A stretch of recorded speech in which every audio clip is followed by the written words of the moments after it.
Welcome back to Margaritas in Paradise. Hey, today I've been thinking about the common mistakes that expats make when they move to Thailand.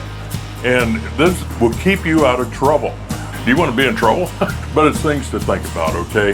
This video goes in so many different directions. It could fall into why people leave Thailand. And so these are the mistakes that people make when they're moving to Thailand. But the number one thing is going to be boredom.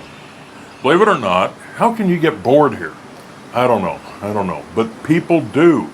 I was talking to a friend of mine that's been here for like 2 years, and he feels like he's done everything and he's ready to go back to his home country. And that happens, all right? When you're here, you have to evaluate why you're coming here in the first place.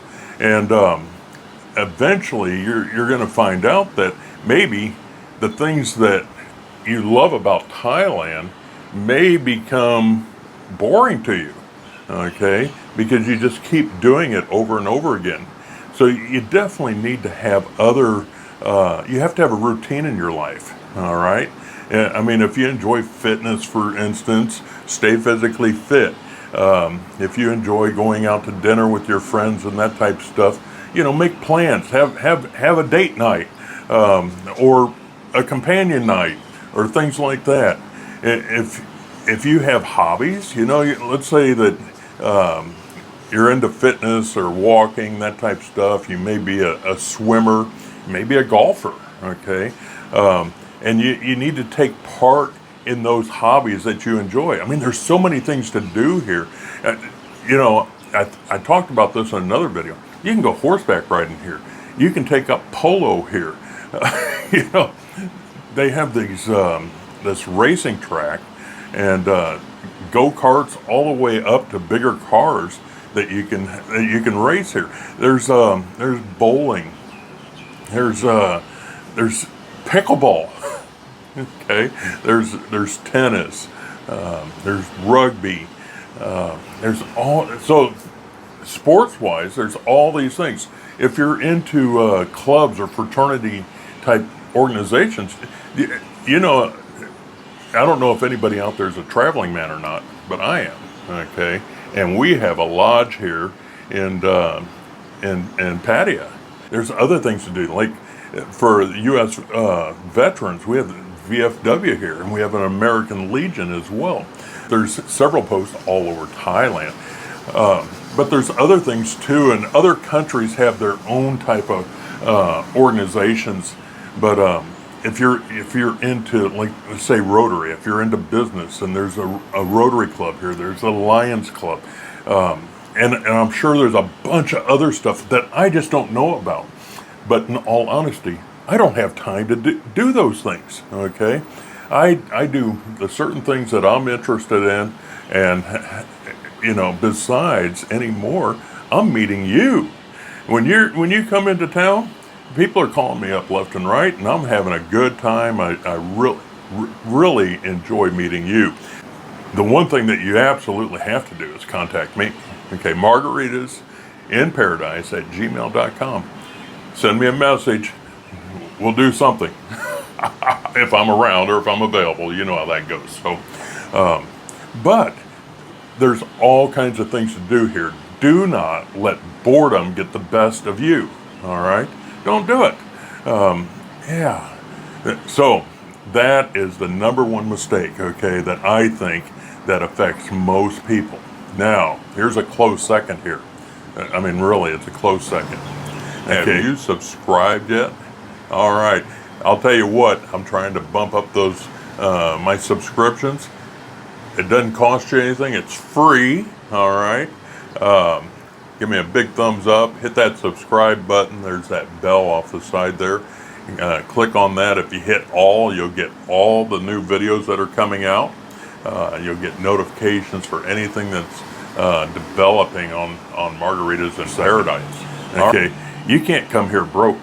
And as you probably know, you can't run out of money. Okay? You need to bring enough money. You have to when you come here, you're going to see all these things that you want, and you're going to have to figure out where your budget falls. Okay, many people come here and they're 1 month millionaires or 2 week millionaires or whatever, and they're just spending money, blah, blah, blah, blah, blah, blah, making the money rain, and you know, it drives me crazy. But when people show up here and they see how cheap it is that they can live, the economy here, it's how vibrant it is, even though we're in low season right now. You know, I just came back from Hua Hin last week. We were in a kind of a 3.5, 4-star hotel. It ended up costing us, I want to say it was like $16 a night. Okay, I mean, and it was a brand new property. You can live here very cheaply, okay, but you need to be able to budget. You know, there's an old joke here. You know how you become a millionaire in Thailand? You need to bring $2 million. But if you're not watching your money, you can go broke. And I know lots of people, in all honesty, that came here with just suitcases of money, and 10, 20 years later, they have nothing left. You need to be able to live comfortably. You need to be able to come here with this vision of what you want out of life, okay, and be able to survive here the way you want to be able to survive, right? Yeah. Things to kind of remember, the things that cost the most in a budget normally is accommodations, okay? Depending on where you want to live, you know, if you want to live in the building behind me, that's right on the ocean, it's going to probably cost a little bit more than, let's say, my building. But anyway, it's not that much difference, but it's still there, and you're able, if you go inland even further, you're going to be able to save even more money. If you think. Number two thing, it has to be food. You can eat here very, very cheaply, or you can spend a lot. If you're going to go to McDonald's every day, you're spending a lot. If you want steak every day, you're spending a lot. But if you want pad thai or chicken and rice and things like that, you can get by very cheaply. I have a friend of mine that he thinks I live for food because I enjoy going out to eat and eating good food. But he doesn't, okay? He doesn't live for food. He knows he needs food to survive, but, you know, rice and chicken's good enough for him. It costs 25 baht. He's good enough, all right? But he's in great shape, too, so good on him. But, so, what's number three? Number three would probably be insurance. If you can afford insurance, you need to have insurance here. There's no doubt about it. And so that has to be a priority. You know, after that, you kind of get into nightlife and alcohol and things like that. And the one thing I'm telling you is you don't want to be caught up in the nightlife scene where you have to go out every night, because that's a surefire way to go through your money very quickly. All right, so you got that going on. There's other things. Like travel. If you want to include travel in your budget, that's a whole nother thing. A lot of guys will come here with the idea that, like me, for instance, okay, I secured my accommodations and I secured my transportation, such as my truck and a motorbike, out of my savings. So that doesn't come out of my normal budget. Now I have HOA fees that I have to pay every year, but they're minimum, very minimal. You don't want to run out of money. You want to bring enough. You want to have a savings, an emergency fund, okay, in case something happens. And we've talked about this in the past. Can you come here and live on $1,000? Yes, you can. My buddy Warren, that's upstairs here, you know, he does it. He's been here for 10 years. Now, we did just talk recently, and it's getting tighter even for him, but he's able to spend some or save some money every month. But he's not your typical guy. I mean, he drinks 2 beers a day. He has those beers delivered. He never ever goes to a bar. He goes to the beach every day. He reads a book every 2 days. He does splurge on Android TV, which I'll jump into at another time. and he has a girlfriend, a longtime girlfriend that comes over like 2 or 3 nights a week, and he helps her out a little bit. But so it's very doable. But that lifestyle isn't for most people. It's guaranteed. I think the $1,500, about 45,000 baht or 1,500 US dollars a month is pretty close to the minimum that you need here. And if you can afford $2,500, let's say around 75,000 baht a month, you'd be doing much better. And once you get to that $3,000 or 100,000 baht and up, you're living very, very good. Things are more expensive here, but they're not expensive like they are in the U.S., for instance, okay? Or specifically, they're not expensive like they are in New York City or Los Angeles or San Francisco or places like that. So you can really find deals here. There's no doubt about it. I always tell people when they come here to upgrade their hotel stay, because hotels are so cheap here. I mean, you can really find a deal, and why not stay in a 5-star hotel if you can get it for $100 or less? Okay, but you have to look around to find those deals too. So here's another mistake that people make when they're moving to Thailand, and this ranks right up there in the top as well. Okay, they dive into something before thinking it through. I always tell people, if you're thinking about retiring to Thailand, you should really test the waters. It's one thing to come here on a holiday, all right, and like say, being that 2-week millionaire or 1-month millionaire, just going crazy. But you need to come here for a 1 month, living like an expat, okay? So you're no longer, you have to set a budget. Set that budget and maintain it. If you're spending money, write down everything that you're spending money on so you know what you're spending money on. Now, is it going to be that much fun to be watching every dollar like that or every baht? Probably not, but it's going to make you aware of how much it actually costs to live here, number one, and what you can afford once you're here. So 1 month runs into 2 months runs into 3. So try it before you buy it. That should be right up there in the maybe even number one of the mistakes that happen here. And when you follow into that, the mistakes that people make within that line is they come here and they see how great it is, and they walk into a building like Park Beach over here and they think this is where I want to live. Okay, and what happens next? They buy a condo over there. So 2 weeks after that, they go across the street and they see the Riviera, and they find out that there's a fire sale of a deal over there, and they could have had a twice the size condo for half the price that they paid at Park Beach. Okay, now I'm just throwing those out there as examples, but that happens here. Okay, so this is a rental market. There's tons and tons of places for rent here, and they rent very cheaply. I mean, you can really live well here if you decided to rent. Okay, and there's lots of people with these rental models and buying models that would tell you that it's best to rent and keep your money in the bank. But every now and then a good deal does come up. And I can't tell you the best thing to do with that, but the one thing I can tell you not to do is not to come here initially and buy something. Wait a while, because you may decide that Pattaya is not for you. Okay, you want to live in Phuket or Koh Samui or out on Koh Larn or Bangkok, or Udon Thani.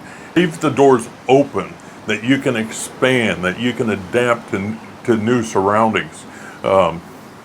So don't dive in with head first into something without giving it a try.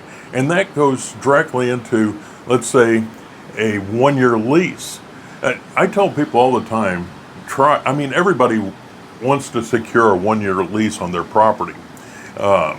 Possibly ask a landlord if they could do 1 month, maybe at a higher rate, so you can see if this place is actually right for you. I think in a couple weeks you'll know the pluses and minuses of a unit that you're in. You're going to know if the guy next door to you is super loud or anything, or he likes to sit on his balcony and smoke cigars, that may bother you. And there's all kinds of things that go on in a condo building that you don't know until you're actually there living there. All right, so you want to test the waters. Absolutely, you want to test the waters. Just please do not dive in without thinking about it. Okay, you hear about it all the time. Okay, people show up and they decide, I want to open a bar, or I want to open a restaurant. You really have to think that one out. You really do. I mean, I was very fortunate because I'm in the same boat as you are. Okay, and I was fortunate, and I had a bar that was very successful. But there's probably 20,000 bars here. I would say that for every 300 bars that open up, one succeeds. The rest of them all lose their money. They fail miserably.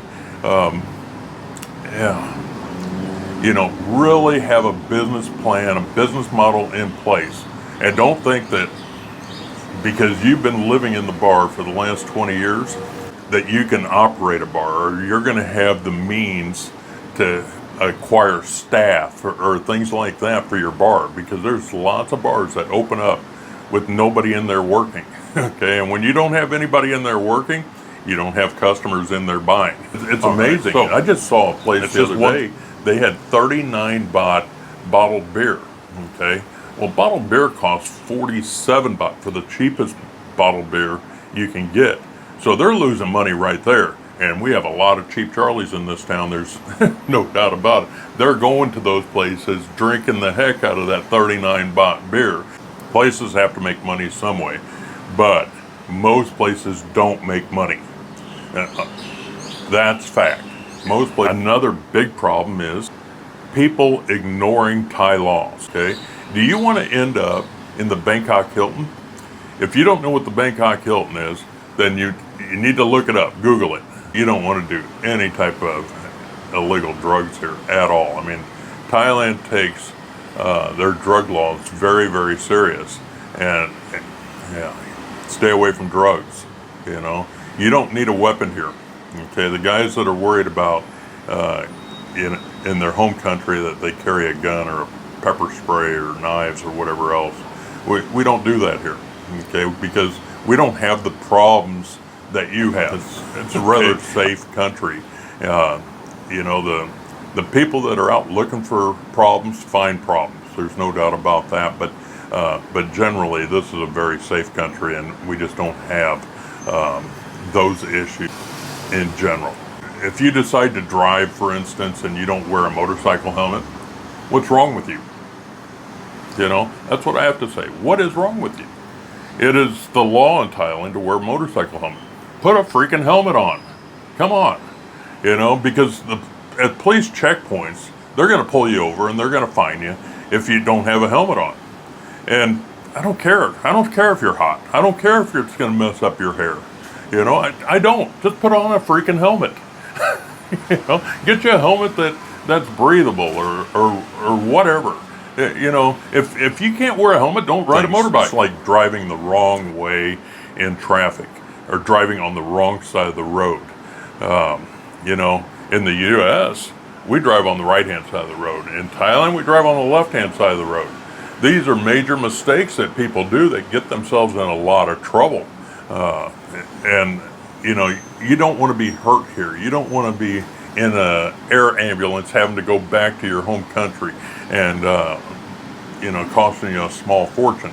There's things like that happens, and you just don't want to be a part of that. Okay, so obey the Thai laws here and keep yourself out of trouble. Okay, it's a major mistake that people make here, and the police are gonna cut you no slack. Okay, you're the foreigner. If you weren't here, it wouldn't have happened. Okay, so it's things like that. Avoid trouble. avoid trouble. Don't make mistakes. Don't get into fights. It's always going to be your fault. It's always going to be your fault. So stay out of trouble. Another mistake that expats and foreigners make in general, they expect everything to be the same as their home country. But they're not in their home country, they're in Thailand. Thailand's completely different. I don't know how many times I've heard, I have my rights. No, you don't. No, you don't. Okay. You have your rights in England, or you have your rights in the U.S., and you have the right to freedom of speech wherever you're at that allows freedom of speech. But Thailand's different. So while you're in Thailand, abide by the Thailand laws, okay? And it's not on Thailand to make sure that you know what those laws are, okay? It's on you. You're responsible for yourself. You need to be able to know what you're allowed to do while you're in Thailand. Prepare yourself and make sure that you're giving me a big thumbs up, that you're hitting that subscribe button. There's a bell right next to it for future notification of videos coming out. Okay, another major mistake, and it comes down to nightlife. If you come here and think you're going to go out every night and you're going to live like that 2-week millionaire or one month millionaire that's out spending money left and right, and coming home at 6 o'clock in the morning and getting drunk every night and just living that high life, several things are going to happen. Eventually, your health is going to go way down. Your wallet's going to go way down. Those two things they could potentially kill you. The stress, everything that else is involved in that, it's not going to be a healthy lifestyle. So, and people end up leaving here because of the nightlife. They come here, it's kind of like me. When I first came here, I was addicted to the nightlife. And it took me literally, I didn't live here long term initially, but it took me a long time to figure it out. And you don't want to become addicted to the nightlife, all right? So it's a major mistake. There's no doubt about it. Also, I've been working on a members only area. I'm right now in the process of doing pre-published videos for that. And so that's going to be coming out in the future. I hope we find some subscribers that are interested in that. If not, please give me some feedback and let me know what you think about that. So that's all I have for you today. I hope you enjoyed the video, and we're going to see you in the next video. Bye-bye.